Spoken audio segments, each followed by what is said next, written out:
میرے دوستو، ایمان کی بنیاد عقائد ہوا کرتے ہیں۔ ہم جتنے بھی اچھے اعمال کر لیں، عقیدہ درست نہ ہو تو ہم کبھی بھی جنت میں نہیں جا سکتے۔ بالکل اس طرح نہیں جا سکتے جیسے ایک سوئی کے سوراخ سے اونٹ نہیں گزر سکتا، ہم جنت میں نہیں جا سکتے۔ اس طرح ہمارا جانا ناممکن ہے۔ عقائد ہمارے ایمان کی بنیاد ہیں۔ عقیدہ امام کا درست نہ ہو، پیچھے 10,000 مقتدی ہوں تو غلط عقیدے والا آگے کھڑا ہوا ہے، اس کی وجہ سے 10,000 کی نماز نہیں ہوگی۔ عقائد بنیاد ہوا کرتے ہیں۔ عقائد کے اندر سب سے بنیادی عقیدہ ہمارا یہ ہے کہ ہم اللہ رب العزت کی ذات کو اکیلا مانتے ہیں، کہ اللہ رب العزت اس کائنات کے اکیلے تخلیق کرنے والے ہیں، اکیلے ہیں۔ ایک گھر کے اندر اگر 2 لوگ ہوں، ایک گھر کے اندر اگر 3 لوگ ہوں تو ان کے درمیان میں اختلاف پیدا ہو جاتا ہے۔ باپ سنبھال رہا ہے گھر کو، بیٹا سنبھال رہا ہے گھر کو، تو ان کے درمیان میں بھی اختلاف پیدا ہو جاتا ہے۔ اتنی بڑی کائنات ہے، اس کے اندر اگر 2 لوگ ہوتے تو کائنات کی تخلیق کے اندر بھی اختلاف پیدا ہو جاتا، فسادات پیدا ہوتے۔ تو اس لیے اللہ رب العزت کی ذات اکیلی ہے۔ اگر 2 لوگ ہوتے تو اختلاف اس بات کا ہوتا کہ پہاڑ کو یہاں ہونا چاہیے، زمین کو ایسے ہونا چاہیے، آسمان کو نیچے، زمین کو اوپر ہونا چاہیے، پہاڑوں کو ایسے نہیں ہونا چاہیے بلکہ ایسے ہونا چاہیے، تو کائنات کے اندر فساد برپا ہو جاتا۔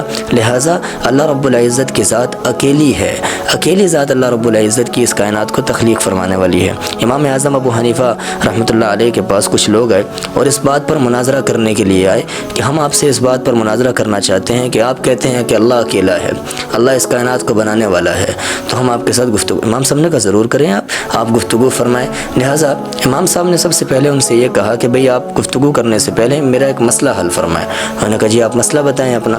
انہوں نے مسئلہ بتایا کہ میرے پاس ایک شخص آیا اور اس نے مجھے کہا کہ میں آپ کے پاس آ رہا تھا، میں نے دریا کراس کرنا تھا، ایک نہر کو کراس کرنا تھا اور مجھے دور دور تک کشتی نظر نہیں آ رہی تھی۔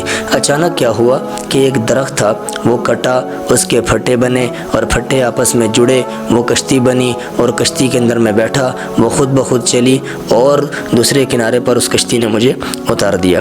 تو وہ کہنے لگا امام صاحب آپ کے بارے میں سنا تھا کہ آپ بڑی عقل رکھتے ہیں، آپ بڑے فہم والے ہیں اور آپ کو اللہ رب العزت نے بڑی عقل عطا فرمائی ہے، تو آپ یہ بات کیوں کر رہے ہیں؟ یہ بات تو عقل تسلیم ہی نہیں کرتی کہ ایک درخت خود کٹا، اس کے پھٹے بنے اور پھر کشتی بنی اور پھر میں اس کے اندر بیٹھا اور پھر وہ چلی اور اس دریا کے دوسرے کنارے پر پہنچی۔ تو امام صاحب نے فرمایا اپنی عقل کا علاج کراؤ، اپنی عقل کا علاج کرو۔